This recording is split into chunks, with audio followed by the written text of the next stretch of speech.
Oh, it's my week. It is. I just said that. Oh, it's all me, huh? Okay, well. Welcome, everybody, to Quarter Twins. It's a very, very exciting time today. We have hit our 10th episode. Double digits, baby. Double digits. It's and high. It is the beginning, the first episode of Marvel Cinematic Juniverse. Juniverse. Yeah, I gotta do we're that gonna every be week. That was awesome. we're gonna be talking about all 47 Marvel movies. I don't know how many they are. There's a lot. Is it over 30 now, at least, actually? I think it's 30-ish. We're going to be talking about all of them in their phases. We're going to start with phase 1 today, and we're glad you're here. Thank you, as always, for watching, listening, commenting, liking, subscribing, all the things. We need them all.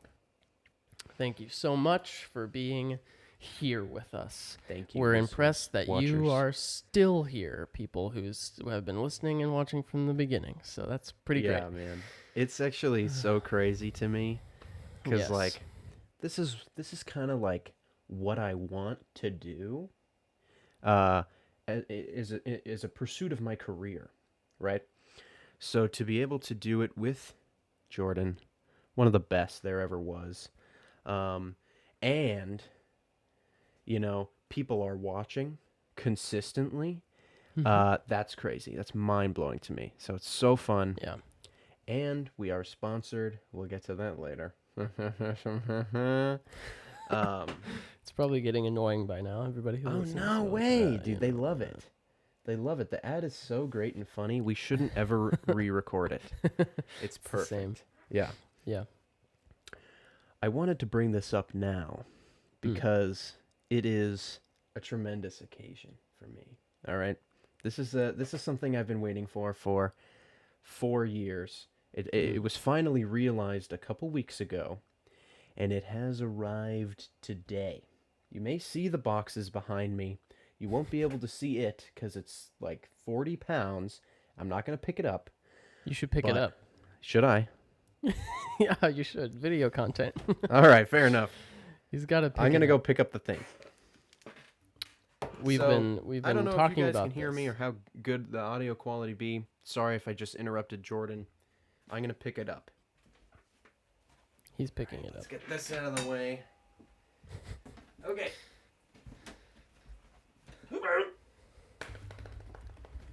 Here it is. Hey, look at it. It's It's huge. beautiful. Wow. Ugh. So fun. Now what you've done to me, I'm all sweaty now. Okay, well, you just saw it, or you just heard me grunting. I just picked up Bo Batty. Ladies and gentlemen, the Finally PC here. desktop is here. Whew. And I got all the knickknacks and everything right over here. You can see. Ooh, I'm not used to this. Don't make me a weatherman. I'm pointing at my phone camera, but it's backwards. I can't. Okay. I did the unboxing stuff earlier. It's all going to be on this channel. Get Woo. excited for that. And then on my personal channel, Razumafu, let's put the link in the description this time. Yeah, there you go. I'm going to do a full setup tour once everything is all set up. I still need my monitor to arrive. But dreams coming true, okay? Twice in one day. Amazing. Is there anything else fun happening, Jordan? Oh Today, yeah, yes, this week, it is. anything Yeah. Yes. We are days. Well, we're recording on Tuesday. So tomorrow, Wednesday, is Joshua's 23rd birthday. Everybody give Joshua a big birthday round of applause. Blaze. He's 23 years old. And that means we're not actual twins, so that I'm not 20. I'm not turning 23 What? tomorrow either. So, but He already you turned know. 22 this year. I'm 22. He's 23, but we're quarter twins, so it works out. It works. We'll probably send up a post on the socials for you all to engage with. send your kind wishes. That's so sweet. So, yeah. Congrats on, living, being Thank born. you. I did it for 23 years so far. Yes. Haven't died yet. Doing great, my first try. First try. I don't know. How do we get to the ad? This is how we get We- to the ad. Yeah, we're here. Welcome today's sponsor. Roll the ad. And we're back. Oh, What a great wow. time that was. Uh-huh. And we're getting straight to the point here. We're getting straight to Marvel Cinematic Universe Phase 1. What are the movies in Phase 1, Joshua? Tell us what they are. I have here the official list via the document I wrote. We have Iron Man 1. We have The Incredible Hulk. We have Iron Man 2. We have Thor. We have Captain America the First Avenger. And we have The Avengers. 6 movies in total for the first phase of the Marvel Cinematic Universe. Yes. And it all began in 2008 with Iron Man 1, starring Robert Downey Jr. Jordan, take us through it. Yeah, so Iron Man, the first movie in the Marvel Cinematic Universe. Did you see it in theaters? I did not see it in theaters. I was 8 years old at the time. I was too young for that, for sure. So the first one I saw in theaters was The Avengers in 2012. Other than that, I hadn't seen any of these in the theaters. Iron Man was, when I saw it for the first time, it probably wasn't even on the top of my list. I was probably pretty meh on Iron Man. But over the years, I've gained an appreciation for it. It's the first one. It's directed by Jon Favreau. We love, as you said, Jon starring Robert Downey Jr. It's really good. Yeah, so we're gonna talk about it, I guess. Let's hear it. Man, yeah, it's really good. It's one of my favorites. It has, Spoiler for alert being for the 4 weeks very from first, for the very first movie, it has like some of the best visual effects. They made it on a small-ish budget. They've talked about, Robert Downey Jr. and Jeff Bridges have talked about how they didn't even really have a finished script. They were just kind of like ad-libbing on the day, making it up as it went along, which is really impressive because it goes together very well. And yeah, I mean, everything about it is like amazing. I don't know what much else to say. It's amazing. Moving on. Yeah, just moving on. No. I was sitting there watching it with my parents because I live in my parents' house. And He wants to. He's saving money that way. yes, free housing. And we're sitting there watching it, and it's like, it's so interesting to me to watch it now with everything that happens going forward. Yeah. And like looking back at the beginning, right? And in the comic books, Iron Man's around, but he's not like the star of the show as much as Tony Stark wants to be. In the comics, he really isn't like the main character. It's always Thor, Captain America, Spider-Man, whatever, right? Iron Man isn't the big guy. But I think it's cool that they chose him and Robert Downey Jr. because perfect casting, by the way. Perfect. Otherworldly, right? I think, well, whatever. Anyway, I think it's a great start because it's more grounded than Thor or Captain America could be because it's realistic enough, right? You have the Iron Man suit, which is like, whatever, and the arc reactor, which is, futuristic technology. Yeah. But everybody's still fighting with guns and like fighter jets, and the army and the air force are involved the whole time. Right. And sitting there thinking about like Thanos and the Infinity Stones and magic and gods and, all this futuristic, super out there technology and magic that is in the future. Mm-hmm.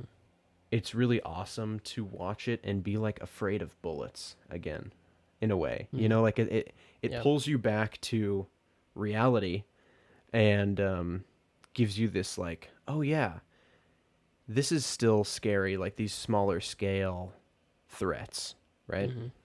Because we are just human. Yes. We're not these big characters or whatever. I don't know what I'm really trying to say here. I've We're not rambled on for superheroes. too long. Yeah, there we go. We're just guys. We're just guys talking about them. Just dudes. Um, but yeah, Yeah. Tony Stark is a fantastic character. Mhm. I think his character arc throughout the whole cinematic universe is probably the best one Mhm. of any character. Obviously, he had, Thor and Captain America and Iron Man are like the trio, and they all get their start in Phase 1. So they have the longest to build their character up. Right. But I think Tony is far and away the best character in the whole cinematic universe. Yeah.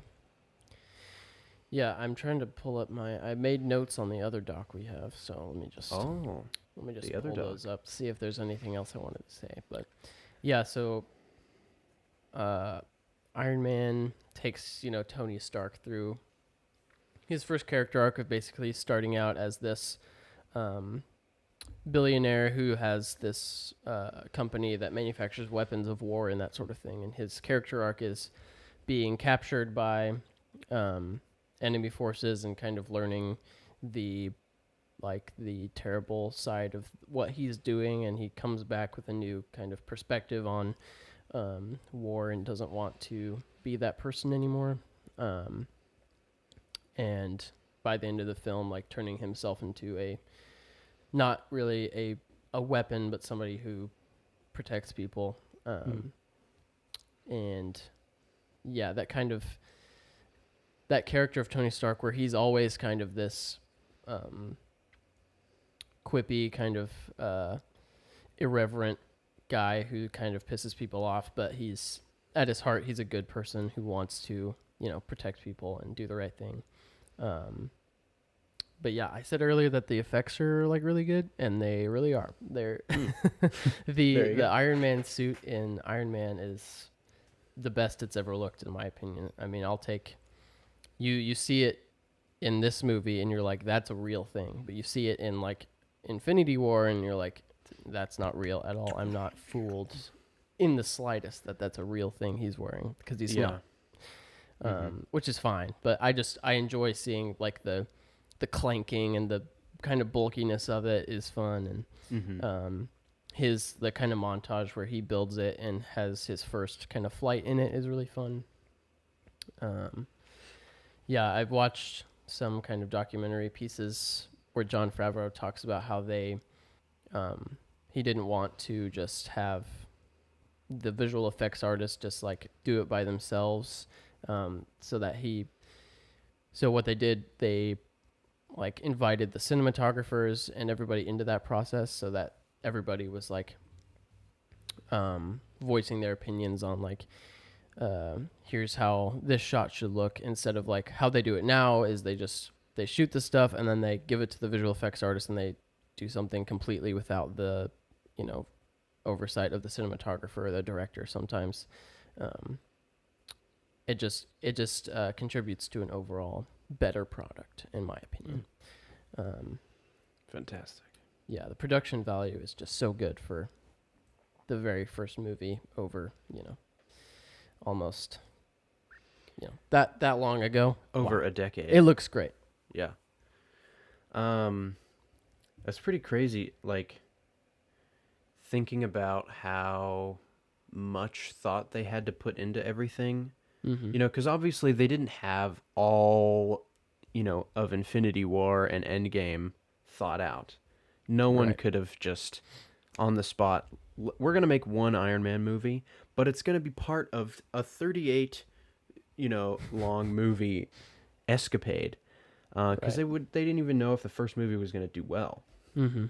But they laid the groundwork and left that stuff kind of open in there. Yeah. And the fact that it all works together, sinewed, and like effortlessly, it's crazy to me, Yeah. honestly. So that's, I mean, yeah. So who else we got in this movie? Gwyneth Paltrow plays Pepper Potts in this movie. Yes. I think she is fantastic as Pepper Potts. Yeah. I think in this first movie, she's a little too like stuttery and shy or whatever. And she's like confident when she's not around Tony, when she's like doing his dirty work or whatever. Mm-hmm.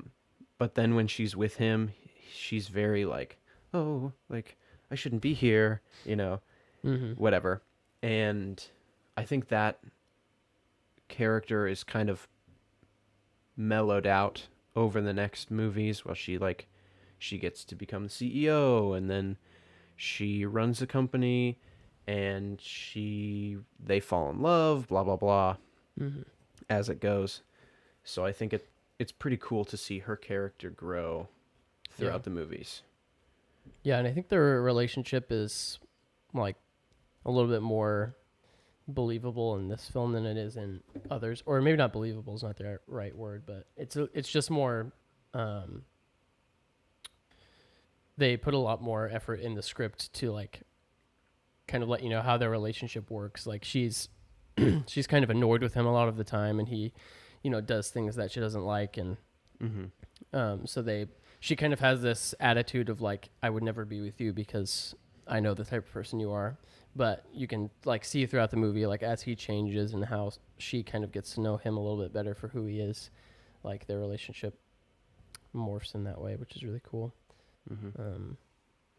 Yeah, and they obviously Gwyneth Paltrow still shows up in these movies, but she's not really a major part. Sure. After Iron Man 3, she doesn't really have a major role after that. But yeah, I think as far as negatives go, I think the third act does kind of take a hard left turn into something else. Like it's Jeff Bridges is the villain, and he's kind of he doesn't. He's mad at Tony because Tony kind of wants to shut Stark Industries down, or shut down the like weapons manufacturing down. And Jeff Bridges is like, we're going to keep doing this because it's making me rich and I want to be powerful and have these weapons and whatever. And then he builds his own big Iron Man suit, and they have a big superhero fight at the end where Jeff Bridges is like trying to kill people, and it's like, why is he doing that? Like his motivations aren't really left field.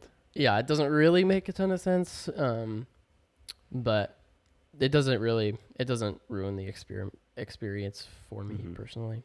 But as Cosmonaut Variety Hour has coined the term, evil robot Jeff Bridges. Evil robot Jeff Bridges, the ERJB. is a problem that a lot of these movies have, where it's just, superhero fighting a villain who's just copy paste but a bad guy, fighting another guy in an Iron Man suit, fighting another guy in an Ant-Man suit, fighting another Hulk, all that kind of thing. It happens. It happens quite a bit. A few times, yeah. Sometimes it's done well, but like I think Black Panther is a good example of that being done well, because it makes sense that they're in the same family, and he's trying to overthrow the kingdom or whatever. But anyway, we'll talk about that movie in like 2 weeks. Yeah, Iron Man's really good. It's a solid first entry, and it's well executed. Yes. Right up until the very end with evil robot Jeff Bridges. Yeah. Okay. And then there was the Hulk movie that not very many people saw, and those who saw said it was really bad. I just saw it last month for the very first time. And I was like, how did that go for you? It's fine. It's pretty good. Honestly, I had a great time. Wow. I liked it a lot. I forgot. Well, I woke up this morning to a text saying can we record today? Oh yeah. And so I was like, oh shoot, I haven't watched Hulk yet. Oh no. So I watched it this morning, Nice. and then my PC showed up, and so I didn't watch anymore. I got about halfway through. So I might be a little quiet on this one, because I've only seen it 1.5 times. Fair enough. But I think the most important thing we need to bring up is Edward Norton. Because Mark Ruffalo is not Hulk in this movie. He's not Bruce Banner. Right. They casted Edward Norton, and the movie was bad, so they like scrapped him entirely, I guess. Yeah. Which I don't even think he did a bad job. Yeah. I think he may have left voluntarily. I think they just had like production issues, and I don't think he got along with the Marvel people too well. But I see. I could be wrong with that. But yeah, well, I think he has potential for the role. I don't think they gave him the best script for this movie because he's kind of just a guy. He's kind of just one note, and that's kind of how most of the characters are in The Incredible Hulk. Yeah. Because it's Edward Norton and his love interest, Betty Brant is from Spider-Man, isn't it? Betty something. It's Betty Ross. Yeah, something Ross. Played by Liv Tyler, who is a bad actress. She's a really bad actress. Shots fired. I've only seen her in that one movie where she plays an elf, the big ones, the Lord of the Rings movies. Oh. She's in those. And she's in this, and she's in Ad Astra a little bit, but she's not good, and she's really bad in this movie. She's like, her lines, or she whispers like all of her lines, and she's like, she talks like this the entire movie, and it's like, stop. It's super awkward. It's super awkward, and I hate it. Whatever. She's probably a lovely person. I don't know. Yeah, that's on my negative list. She's just so bad in this movie. Yeah. And the effects are not good either. They were not ready to make a Hulk movie on this scale. Mm-hmm. It doesn't look great for a lot of it. But which is sad because they made Iron Man in the same year. Yeah. And it just didn't work. Yeah, and it is worth pointing out that Disney hadn't bought Marvel at this point, so these aren't under the Disney umbrella at this point. This one was made by like Universal or something, right? Yeah, this was the only movie, because Universal still owns Hulk. And so this was it's kind of the like oddball of all the Marvel movies because it was made by Universal and Marvel, obviously, but Universal Studios. It definitely has a different feel than all the other Marvel movies, even within this phase. It kind of stands out, and that's kind of something that I like about it, that it's fun to go back to that one, and like it feels very different and a little bit like fresh after seeing. Once you get to phase 3, like they're all pretty much the same in terms of in terms of like the way they feel and look. Right. With a few notable exceptions, which we'll get to, but I don't think it's a bad movie. It's definitely not. There's nothing really impressive about it. It's just like it's a fun superhero movie, and I would actually I would actually have a rebuttal to there's nothing interesting about this film. Okay. I actually think that the sequences in Brazil are pretty good. Yeah. There is a fun foot chase through Brazil, like the city, and the music is good. And it's like one of the few times where you get like, you actually hear the music. Like sometimes you're in the movie, you're feeling it, but you don't like notice it. Yeah. But then in this scene, like there are a couple like B-roll, overarching, establishing shots. That's what those are called. Yes. And it gives you a second to like hear the music, and then when they go back into the foot chase, you're still hearing it, and it's like kind of fun, like percussive, like good. Yeah.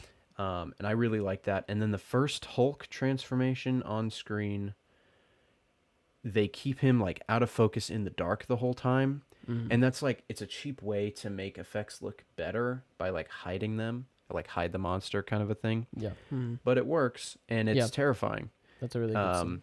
So I enjoy that a lot. Mm-hmm. One major bad thing I have that you didn't talk about was Tim Roth as Abomination, which is the main villain. He's just, I mean, he's a good actor. He's fine, but I think he's a little old for the role because he maybe just past his like physical prime, because they're making him like this goated soldier, a mercenary guy, but then he's just a regular looking dude. He's not like super tall or jacked or anything like that. And I mean, you don't have to be, of course, but Right. he just doesn't look like he fits that role. He sounds great, like his voice fits it, but he just like doesn't quite look right to me.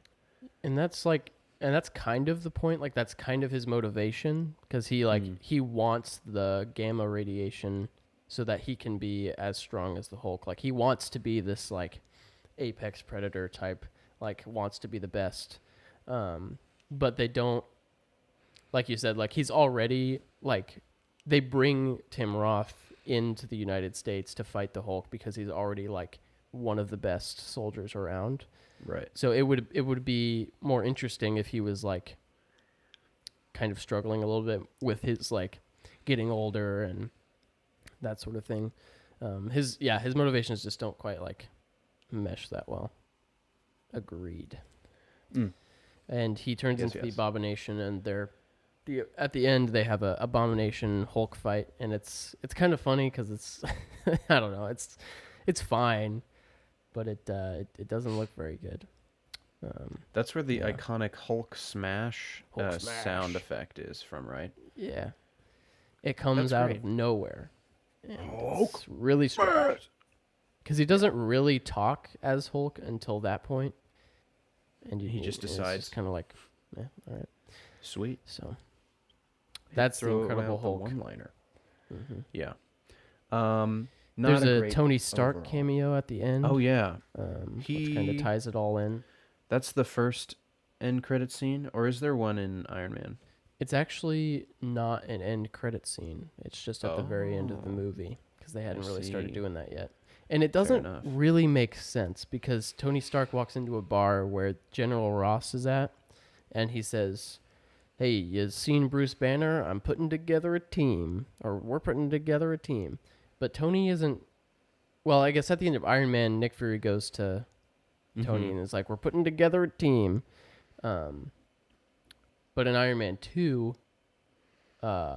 he's rejected. Nick Fury is like, "We don't actually want you, so sorry." So I don't know. It doesn't super make sense to me why it's a little odd, yeah. Why Tony Stark would be asking around, but yeah, it's pretty good. If you haven't seen it, I'd say check it out if you want. Worth a watch for sure. It's worth a watch. Yeah. Why not? You know what I'm saying? Yeah. Yeah. Okay. Then we're moving right on. We're moving on. We're gonna move on. We're making a good time here. Iron Man 2. Woo! The second, he got a sequel before anybody else got a first movie. That's right. This guy's on fire. Well, minus the Hulk, but then he was deleted. So whatever. Deleted. Edward Norton was deleted. He was removed from the. Iron Man 2 sees Tony Stark with a palladium problem. So the core of his arc reactor is slowly poisoning his body. And yes, the core is depleting, whatever. Neutron damage is the explanation here.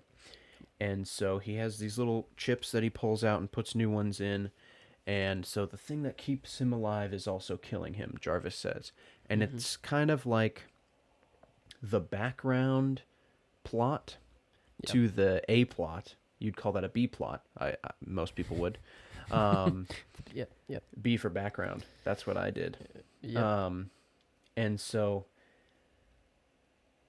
it's kind of a fun, like that's the best part of the movie for me, is this background plot, a B plot, as I just explained. Yes. I'm gonna say B plot next time if I do again. Okay. Yeah. And yeah, I mean, I just think that it's a really good Tony Stark story. We get a lot of like father-son story in this movie. Yep. Because Howard Stark is this like legendary man from the Second World War, and he was a terrible father to me. You know, he never said he loved me, blah blah blah. But in reality, he built his life's work for Tony. Yeah. And like wanted him to continue his legacy Yeah. for the future. Which I really like. It's sad that he could have just said he loved him every once in a while, you know, and still have done this. But I think that part of the movie is phenomenal. I watched it last night. I think it's really like actually a really great story for him because he starts doing reckless things like driving Formula One cars, getting drunk in the suit and having a fist fight with his friend. You know, he's just doing stupid stuff because he thinks he's gonna die and he can't figure out a way to save his own life. Yeah. And he's not asking anybody for help, which is something I have problems with. So I relate to that, which is nice. And so it's a story about growth and learning and accepting that you can't control everything and there are other people on the planet that can help you. Yeah. And that's great. I love that. It's a great story. Yeah, there were many years of my life where I was under the impression that Iron Man 2 is a bad movie because that's what a lot of people think. They think it's bad. There are actually a lot of opinions that are formed by the internet, and we're working to fix them. Yes, because we're here to tell you that Iron Man 2 is really good. It's a great film. Dude, they're actually all good. I love Iron Man 2. When we get to our ranking, I have some hot tanks. Hot tanks. Hot tanks. I got some hot tanks. That's takes. Sweet. Where my movies are. I'm excited to talk about it. I love Iron Man 2. It's a great time. It has one of my favorite opening sequences in a movie. Well, the opening sequence is kind of the backstory of the villain, and then it cuts to black, and then you hear some AC/DC, and then it opens up on Iron Man doing his thing, and he dives out of an airplane, and a superhero lands into this stadium, and he's surrounded by like these cheerleaders and fireworks, and it just like it perfectly sets up who like Tony's state of mind at this point, because watching Iron Man right next to Iron Man 2 is really jarring because Iron Man ends with Tony Stark kind of having a new lease on life, like putting his old self behind him, like stepping into a new version of himself, trying to be better. And then this movie, he's kind of back where he was, like kind of living up the attention that he's getting, like making it all about himself. And it's really, on its surface, that's conflicting, but then you realize, oh, he's dying and he's doing these things to compensate and kind of distract himself from his own mortality. And so it's the perfect opening scene. Love it. Yeah, the effects are still really good. This is the last Marvel film that they shot on film. And it looks really, really good. And yeah, the effects are great. The Iron Man suit looks great as always.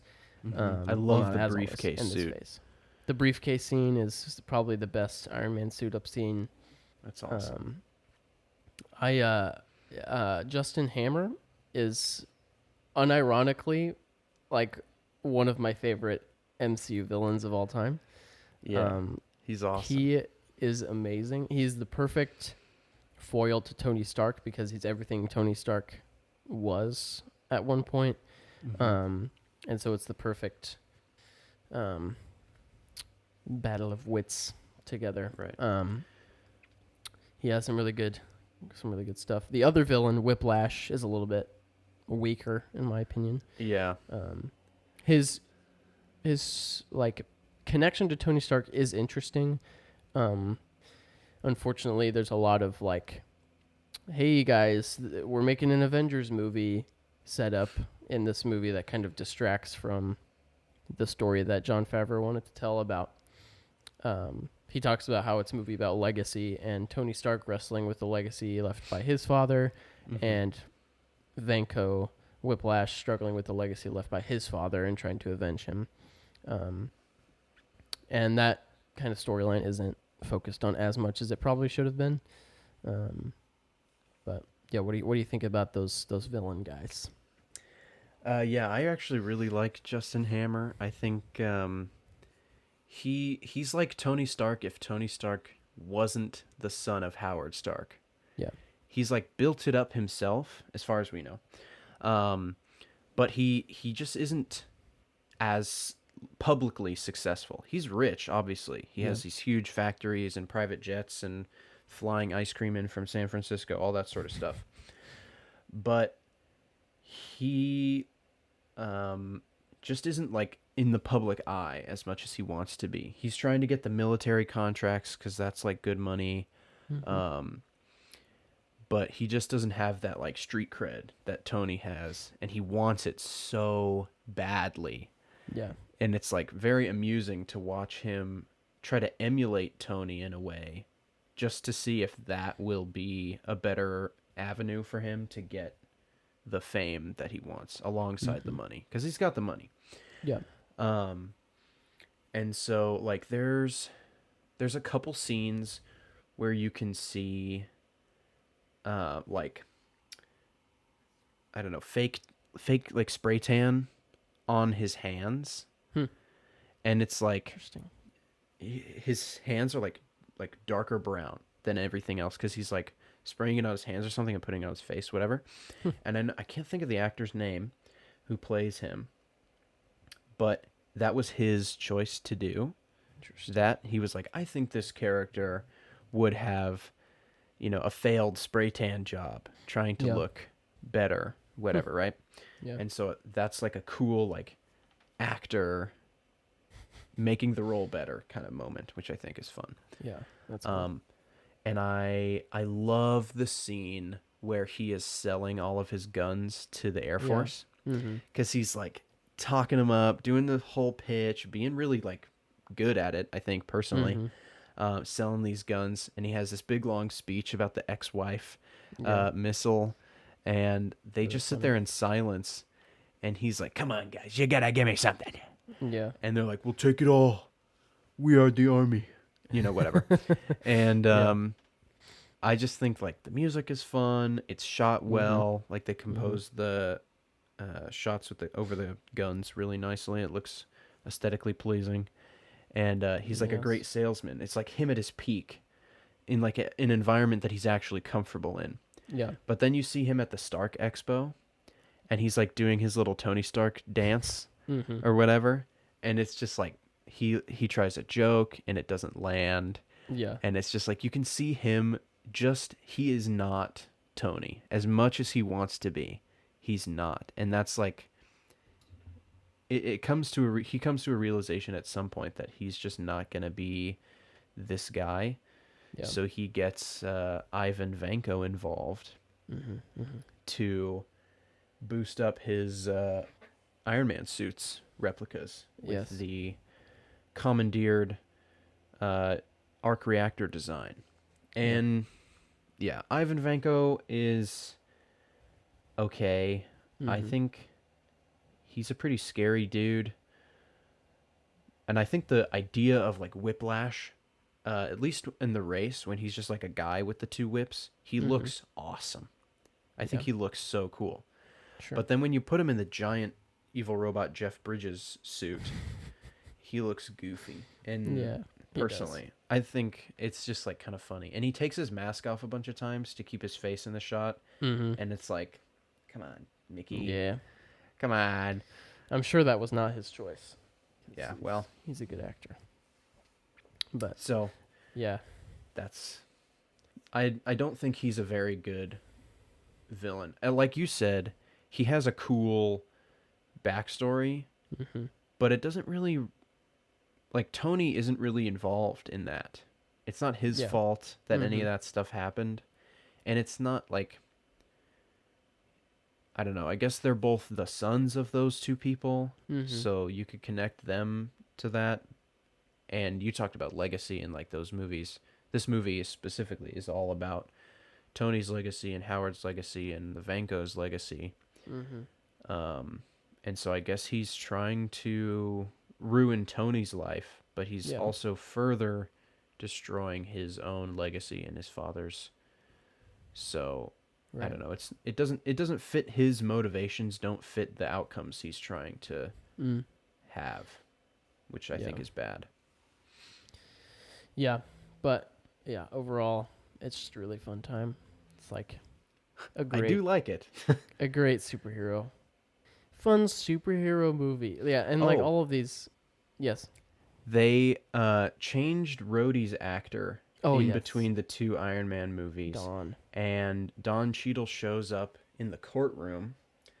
And his first lines are like, "I'm here, it's me, get over it." Yeah. Something And like whether or not it was like, you gotta think that was Yeah. like an obvious, like, we know we changed the actor, just deal with it, this guy's here to stay. Yeah. And he is, which is cool. He And I like is. Don Cheadle a lot. I think he fits the role a lot better. Mhm, No for offense sure. to Terrence. But I like him a lot.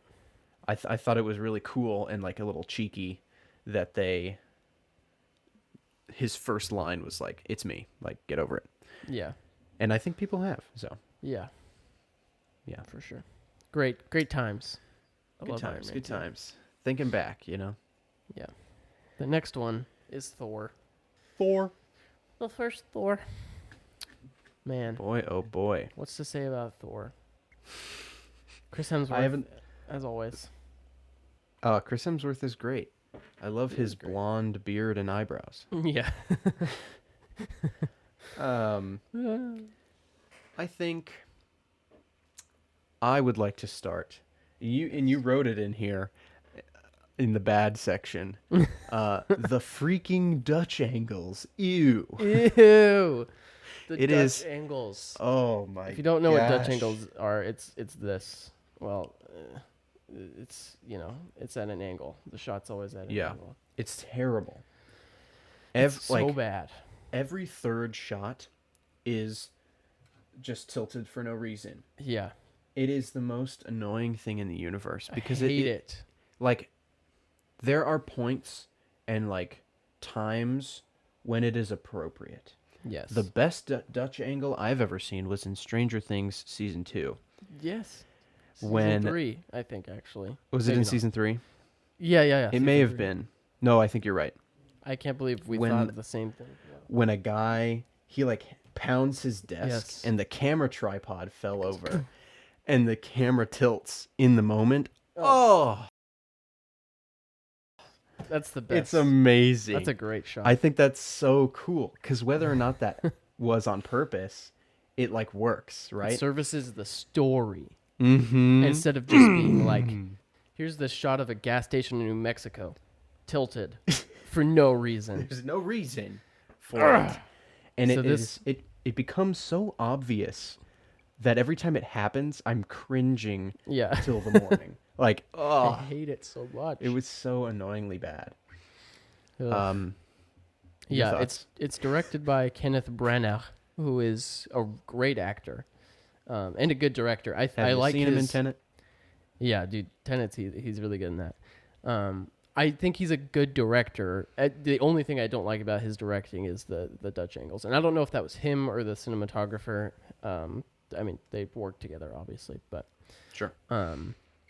Kenneth Branagh is known for his Shakespearean movies. He was Hamlet in the movie Hamlet and lots of other Shakespearean stuff, which I think is a great pick for a movie about Thor and mythological civilization where they're all very, Shakespearean, very posh. They talk in, Shakespearean ways. Do I look to be in a gaming mood? Yes, things like that. Yeah, he does a great job at kind of making Asgard feel mythical and feel that the feeling that Asgard has in Thor comes from his, background as Shakespeare and that sort of thing. And the score is really good. I really like the music in the first Thor. Yeah, it's mixed for me. I like Thor. I like Chris Hemsworth. I like Tom Hiddleston. Mm-hmm. I really like Loki in this movie. There's most of the movie is Thor being banished from Asgard, and he spends most of the movie on Earth with Natalie Portman and the other girl, who's kind of really annoying Darcy. to me. She's not great. She's not great, and one We of the didn't even mention Skarsgårds- her in WandaVision. She's not good in WandaVision either. No, stop bringing that character back. I was like, oh look, it's Darcy, but then I was like, She okay. just was there. Yeah, I don't know if it was the best. I liked the story that they were telling with Thor kind of getting his title stripped, and he doesn't have his power anymore because he's kind of this power hungry, like, I need to be the most powerful person in the universe, and I can do whatever I want because I have a hammer and I'm strong and whatever. Yeah. And it's worked for him so far, but he goes a step too far, and his father banishes him, and he has to learn how to be like a person. And I think that's good, but it's also really boring for a long time. Yeah. So, yeah, I I don't think- know. What do you think? I think, first off, Anthony Hopkins, 10 out of 10. I think he's so great as Odin across all these movies. Perfect casting. And he strips Thor of his power. Mm-hmm. You're not worthy of these rounds. You're not worthy of this hammer. You know? And Yes. I cast you out! You And are he not worthy. Yeah, it's amazing. Loki comes in, and he's, like, gonna try to stop him, and he just goes, hey! Yeah. It's so crazy. He doesn't say anything. He's just, hey! And I love it.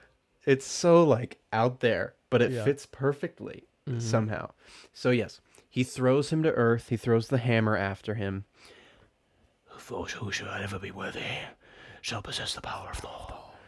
And he throws it back out into New Mexico. Perfect place, right? In the middle of nowhere. A great setting. And like you said, it's boring because Thor doesn't know what he's supposed to know. He doesn't even know what he doesn't know, is what I'm trying to say. Like, he has this lesson he needs to learn about being king and being responsible and not seeking out war, but being ready for it is like one of the things that Odin says. And he spends half the movie just trying to get his hammer and trying to go back. And he doesn't know what he's supposed to do with himself. And then he breaks into the hammer facility, the shield base there around the hammer, and Hawkeye shows up briefly. He does and absolutely nothing. Does nothing. He pulls his bow back and then he doesn't shoot it. He puts it away. Scarlett Johansson is in Iron Man 2 Oh yeah. as Black Widow. Yep. That's good her stuff. first appearance. She's great. That's great. Okay, going back. Yeah, so Thor, he doesn't pick up the hammer because he's not worthy at this point because he hasn't learned his lesson. Sure. And so he's just sad, and he still doesn't like have a plan. He's just gonna live as a human.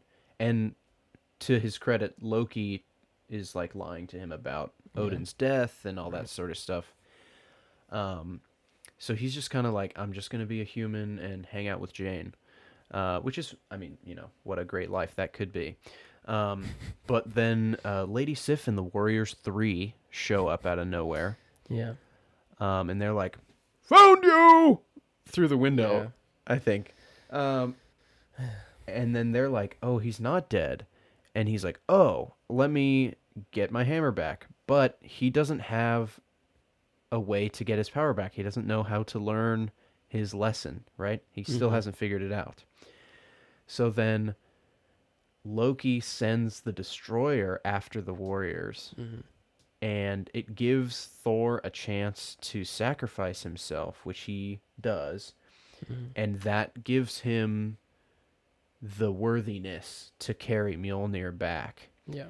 And you just have to think, if Loki just left him there on Earth or killed him, Right. Sure. devil's advocate here, he would have totally nailed everything perfectly. Yeah. Because his plan is kind of genius Right. in this movie. A lot of people don't like it because he's double-crossing his own double-cross and blah, blah, blah. Yeah. But I think it's pretty smart. Yeah, if it all works he's out. actually the god of mischief in this movie. Like he's Yeah. he's a stinker. He's mischievous. Yeah. Yeah. So I think the movie's pretty boring throughout, like you said. And then Loki kind of loses to himself in the end, which is sad because he's so great in this movie the whole time. I think the Frost Giants are bad. Yeah. Why are they in this movie? Yeah. And I don't know. I'm sure that Loki. Well, I don't even know if Loki is a frost giant in the comics or in actual Norse mythology. I don't know. But I think that is such a weird thing. And then I don't know if it ever gets brought up again. Not really, no. That he's a frost giant, so. It doesn't affect anything ever. So Yeah, you could it's just kind not of have it. Yeah.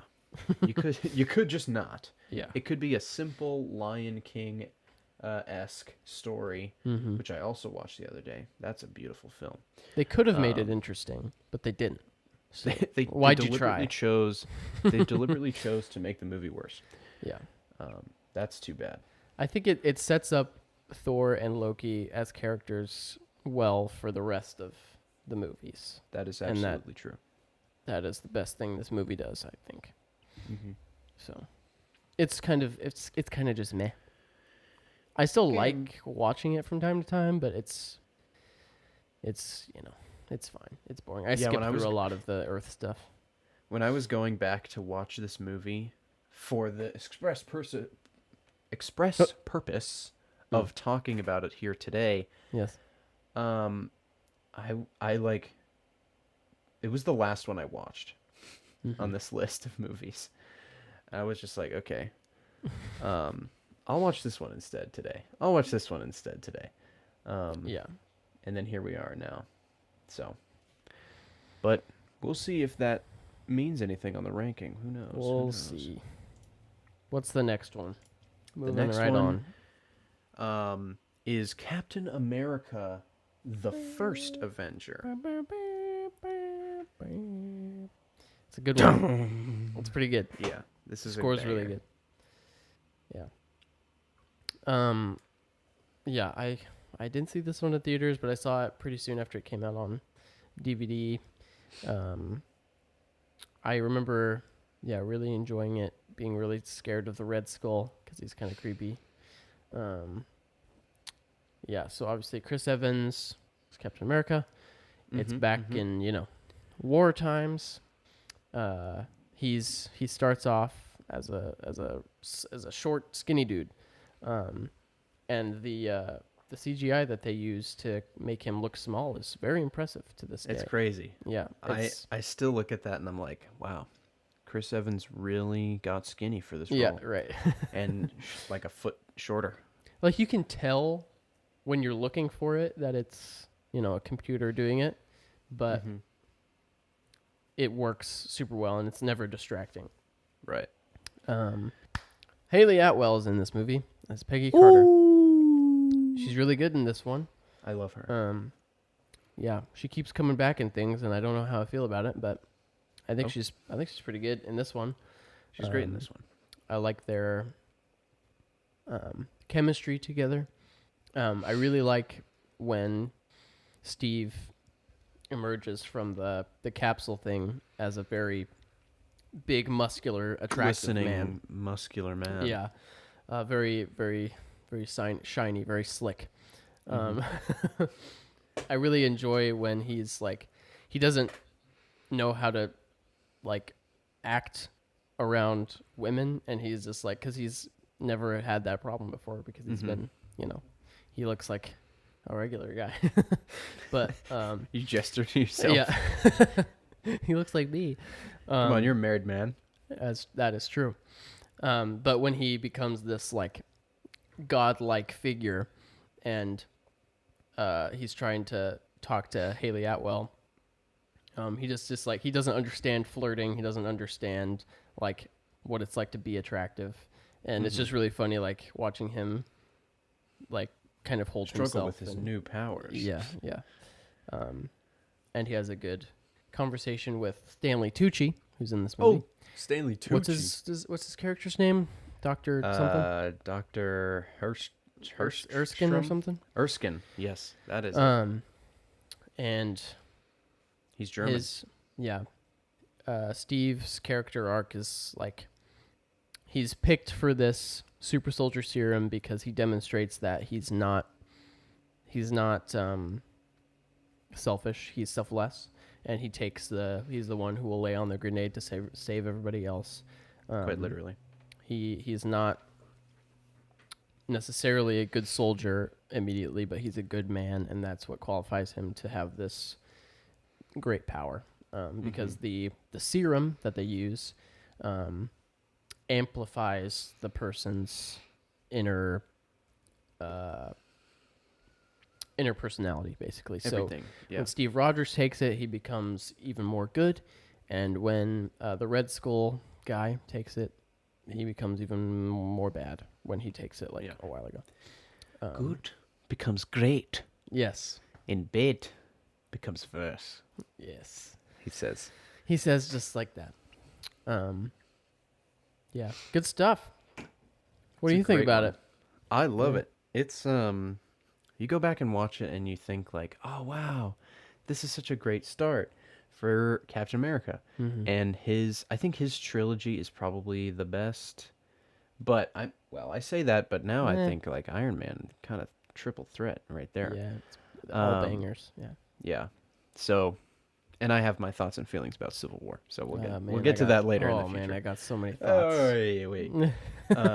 I think Chris Evans and Haley Atwell, their romance is the best, or like they're the best couple of all the couples in the MCU. And it's sad because they only really get to be a couple for like one dance. Yeah. In 90 years from this movie. But then also it's in the past, so I guess it does take place in this time. It's hard. It's confusing. I think they are just like, it's like that classic romance.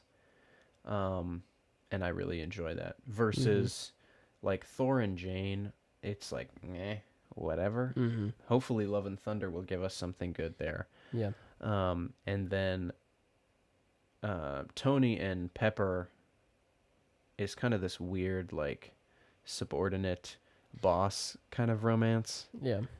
But it morphs into something beautiful later. So yeah, that may be a hot take coming from me about the romance stuff. Hey, who knows? But I've kind of grown into a sucker for that sort of thing. So I think that's great. I think Hugo Weaving as Red Skull is 10 out of 10.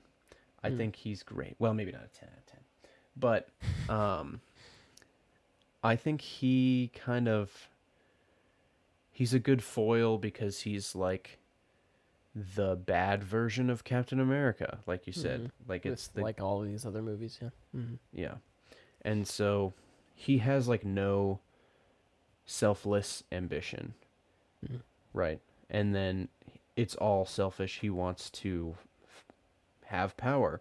And Stanley Tucci brings it up where he's like, someone who's had power all their life and gains more will misuse it. But someone who has never had power and then has respect for power, Yeah. and will use it for the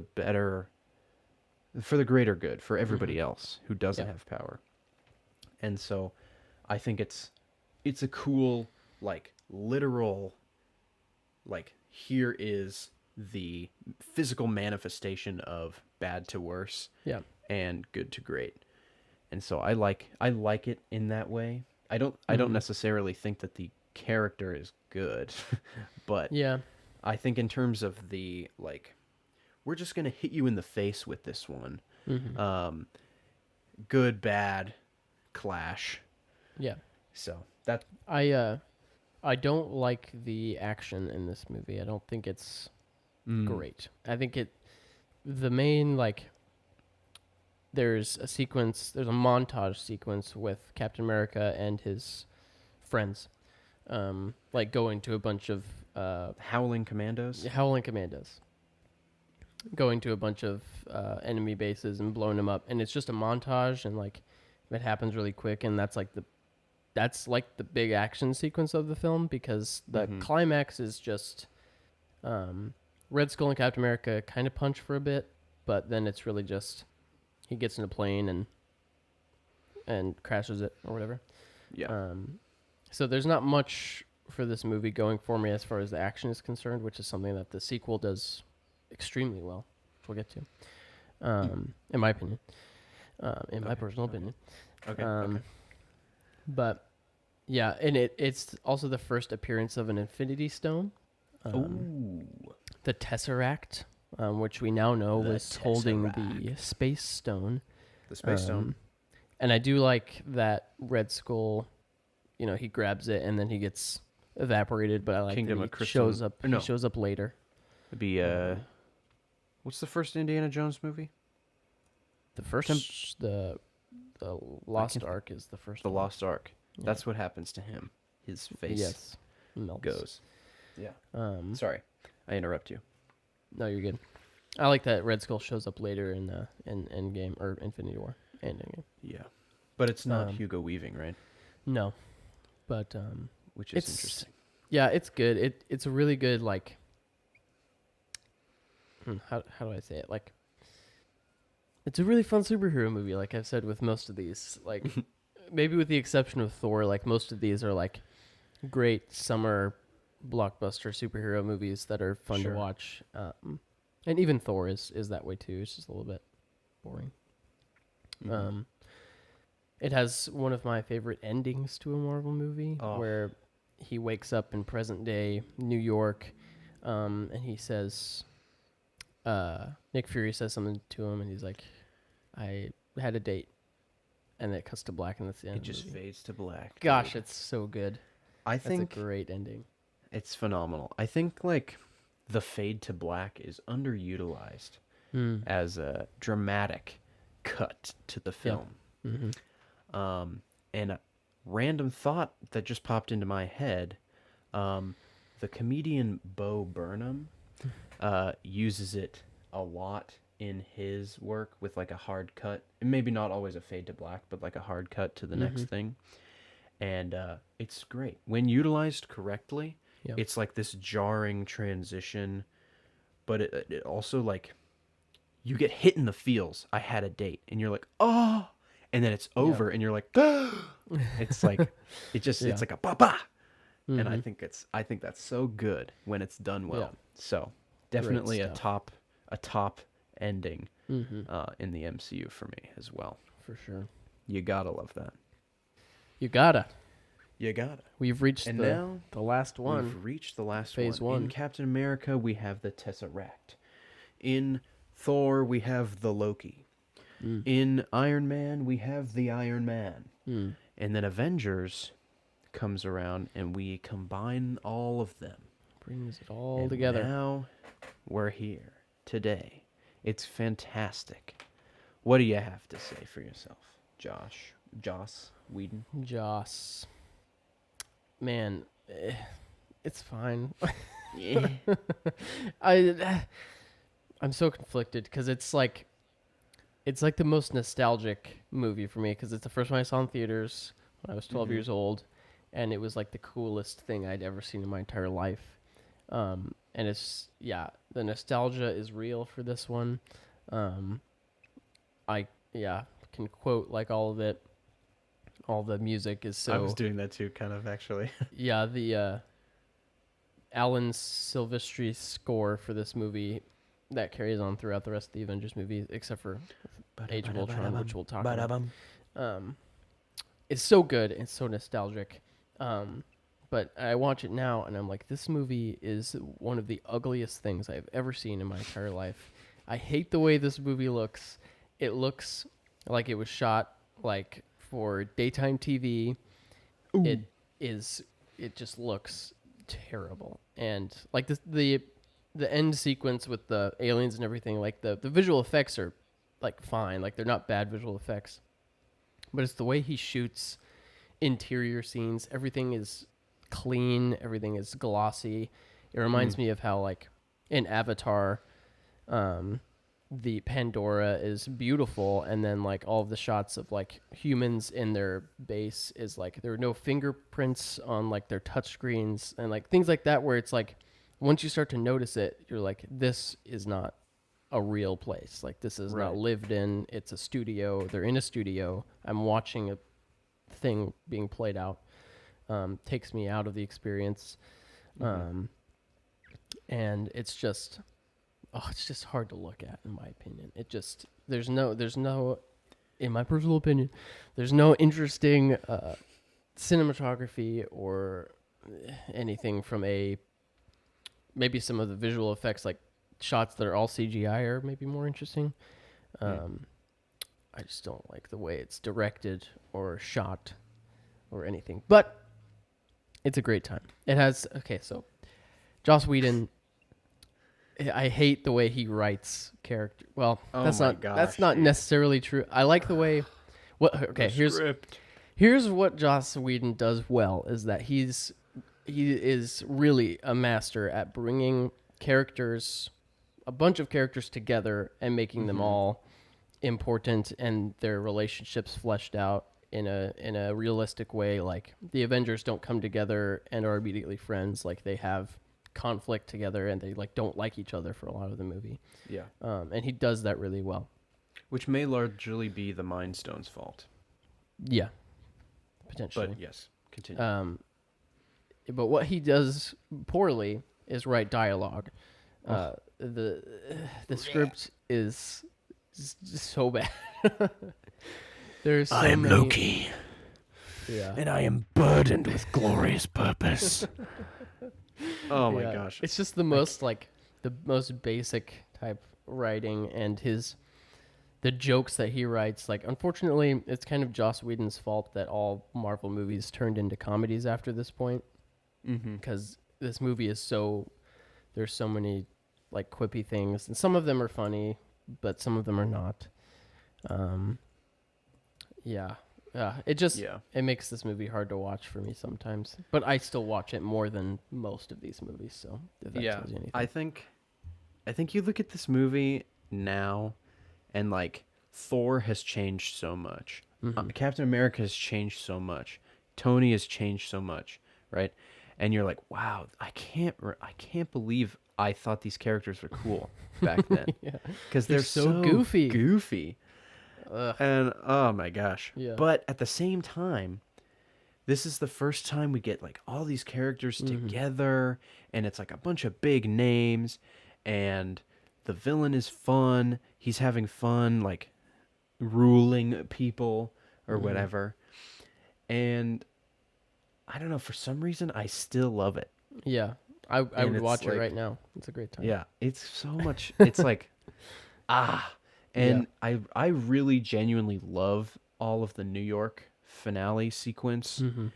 I think it's done really well, minus the Phantom Menace insta-kill. Yeah. Everybody.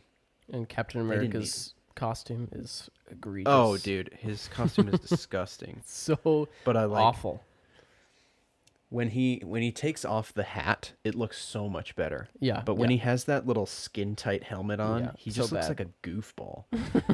And like, I guess that's the point. Like, Coulson says, like, we need a little bit of old fashioned now. Yeah. He's supposed to be outdated and kind of like he's Retro. super patriotic. Like there's no doubt that this is like the stars and stripes of America right now because it's so in your face about it. I did want to talk about Coulson a little because I'm a huge Coulson believer, fan. He's the main guy in Agents of S.H.I.E.L.D. So he spends his whole time in that show, right? But he shows up in almost all of these movies going up into the Avengers. Yeah. And I had kind of forgotten about that because I watched Avengers first. I was like, we're just going to watch the best one first. Sorry. And so... This better not be number one on your ranking. I'm gonna be upset. Bro, it's number one. What are you talking about? And so Coulson dies in this movie, and he gets... I mean, he's not really dead. Spoiler alert. But yeah, there are what, like 12 seasons telling you that he's not dead. Yeah, or whatever. So he dies in this movie. He sacrifices himself, and everybody's super sad about it.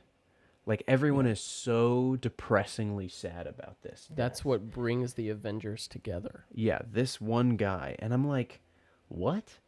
I know he's in Thor a little bit, but, like, why does anybody care about this guy so much? Yeah. And then I go back in the other movies, and he shows up in Thor, like, for a good portion of the movie, but he's a bad person. Like, he's kind of, like, annoying the whole time. He's in Iron Man 1 and 2, more in Iron Man 1, and he, like, helps Pepper out and stuff.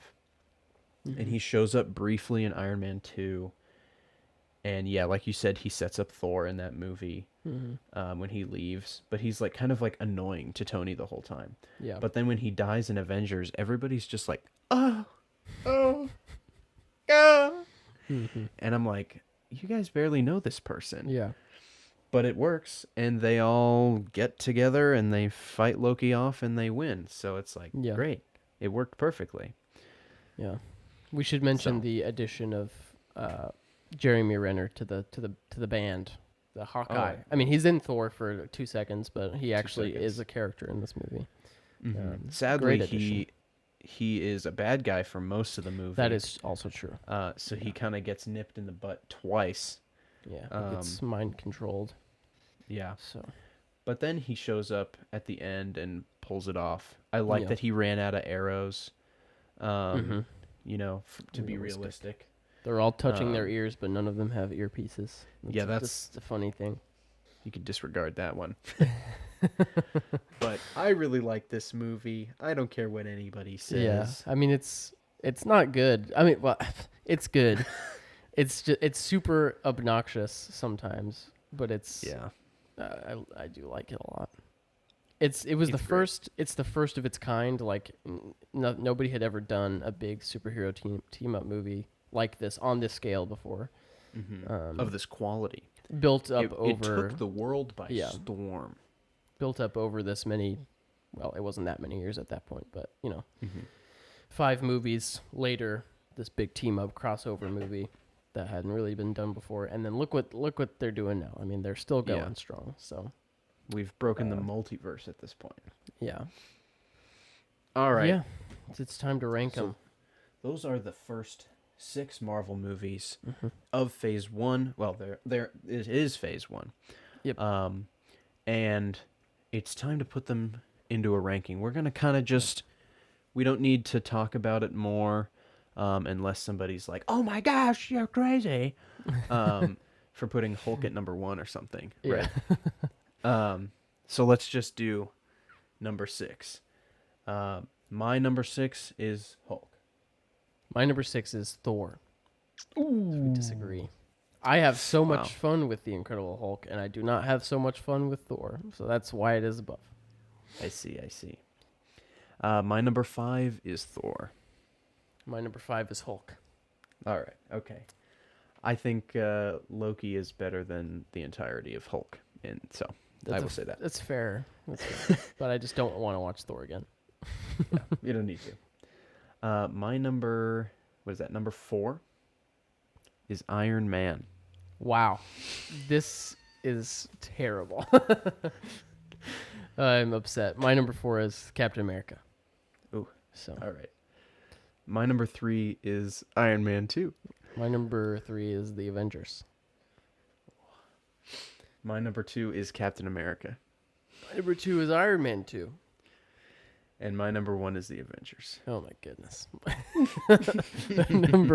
My number 1 is Iron Man, the actual best movie in Phase 1. The actual best. What can I say? You know? I feel like we do need some explanation from you. Which one? Which one?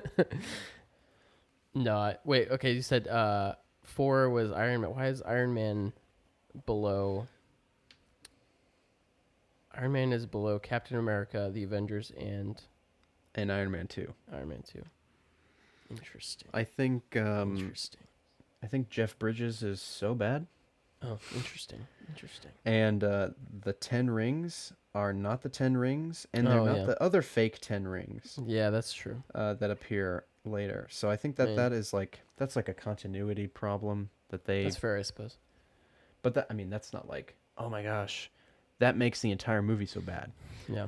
I just think Jeff Bridges makes no sense as a giant evil robot. Yeah, that's fair. And it's so horrendously horrible that I can't look past it. I don't Because think it's that bad. it's horrendously horrible. Okay.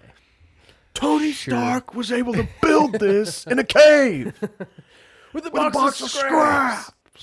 He's so good up until he turns into a big robot. He's great. But he's just like, I gotta hand it to you, Tony. Yeah. Yeah. I'm not one for all of this It's weaponry, not great. That but I've performance. killed a bunch of people and I'm having fun. So Iron Man, Iron Man 2 are at the top of my list Okay. because they feel like films to me, and that's pretentious. Oh. But that's not the only reason. No. But they're on another level in my opinion as far as the filmmaking goes, and I think the story. I just have a lot of fun with the Iron Man movies. I think they're just really fun superhero movies, and I like Tony Stark a lot. And the other He is really great. The other standalone movies like Captain America, Hulk, and Thor, just don't do it for me as much as far as a standalone movie. I like all those characters better than Tony Stark in the other movies, but here he's the star. So Wow, we did it. you gotta love that. Yeah, We really did. That was Phase 1 of the Marvel Cinematic Universe. Woo. For people who are, because I don't think we mentioned it at all yet, for people who are wondering where Obi-Wan is, it's Tuesday. The episode hasn't come out yet. Yep. We're going to save it for next week, if possible, Yes. and do 2 episodes again like we did on the last episode. Yeah. Next week, we'll talk about those 2 episodes. We'll put them at the end like we did last time. And we'll be talking about Phase 2. Yes. What is also special about next week? We have a returning guest appearance from Elisha Maxwell. He'll be back on the podcast with us. He's going to be here visiting me. We're going to be hanging out, going to a King's Kaleidoscope concert. Shout out King's Kaleidoscope. Right on. So he'll be here. It's going to be fun. Yeah, and then I think I said last week, but we're going to cover each phase in the Marvel Cinematic Universe. Phase 2 next week, Phase 3, Phase 4, and then at the very end of our last Marvel Cinematic Universe episode, we will rapid fire our whole ranking of all 30-some movies, worst to best, rapid fire. So you all have that for you. Feel free to comment on the YouTube video what your ranking is or how egregious our rankings are. Probably mine, because I'm a shill for the Avengers, so I put them at the top. Yeah. But yeah, get ready for Phase 2. Yes. Do you know what all the movies are in Phase 2 so people can watch them before the next episode? I can tell you. That is going. I'll post it on you tell me? Instagram too, but I'll Phase 2, Iron Man 3, Mm-hmm. Thor, The Dark World, Mm-hmm. Captain America, The Winter Soldier, Mm-hmm. Guardians of the Galaxy, Mm-hmm. Avengers, Age of Ultron, Mm-hmm. Ant-Man, Mm-hmm. and that's the last one. Yeah, Phase 2. That is Phase 2. It is longer than Phase 1. Phase 3 is longer than Phase 2. And Phase 4 is probably going to be longer than Phase 3. Probably, including It's all the just gonna series and keep on everything. going. Yeah.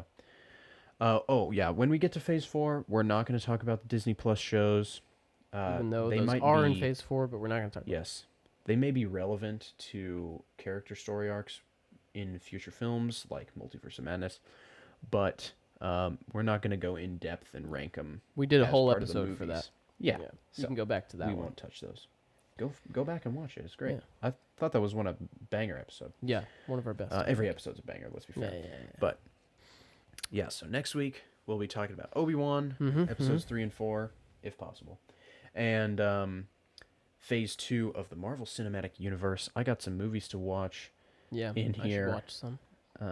I haven't seen Thor: The Dark World in so long, and I'll save my thoughts. He's super excited to I am watch it again. He's so so hyped excited to watch that movie. So again. hype. So. I did have recommendations if we want to get to those. Oh yeah. Just really quick. Go Get 'em see in. Top Gun Maverick in theaters. Go see it. I have. It's Okay. fantastic. I did text Joshua. I was like, I think this is one of the best movies I've seen in a long time. Is for an action movie, for a sequel to a movie that I have not seen and do not care to see that much. Even after watching it? I haven't seen the first Top Gun. I didn't need to for this one, I don't think. And I probably won't watch it because I haven't heard great things about it. I think it's nostalgic for a lot of people, but I don't think I would. I don't think I would enjoy it now. It's But my Top Gun Maverick is out. It's great. It's Papa's favorite movie. So. Oh wow! watch I what take you back say. everything I just said. Watch But your yeah, mouth, buddy. it's a great time. And I started watching Stranger Things, season 4. I gotta get on that too. Really, I'm enjoying it. I'm like halfway through, and I have issues with it, and there are issues that I have with kind of the whole series as a whole after season 1. I think you made the argument last week that it should have ended after season 1, and did you say that? Yeah. I think I get that. I've enjoyed all the seasons, but it does have problems like some of the characters that I want to be main characters are just not in the show. Like Mike he's just not a character in the show. Like he's not really the main, and he doesn't have to be the main character, but he was like the main kid in the first season, and now Right. he doesn't really do much. He's doing more in this most recent season, but there are just so many characters that it's when it focuses on ones that I don't care about as much, I'm like, could you just get back to the ones that I want to see? Yeah. So There you go. but season 4 kind of it's much more scary than the last two, especially season 2. I don't think I was scared once, but season 4 is very with the creepy. little dogs. Yeah, I'm having a great time. Can't wait to finish it. So Sweet. I I'll recommend have to get on that this weekend, maybe. Yeah. I mean, I got time. That is episode 10 of Quarter Twins, the only podcast where 2 quarters make $1. woo. That's a fact. Yep. And yeah, we will see you guys next week for Phase 2 with Elisha. And so, watch some movies and get hype for the future. We will see you next week. Thank you guys so much for listening and watching. Bye-bye.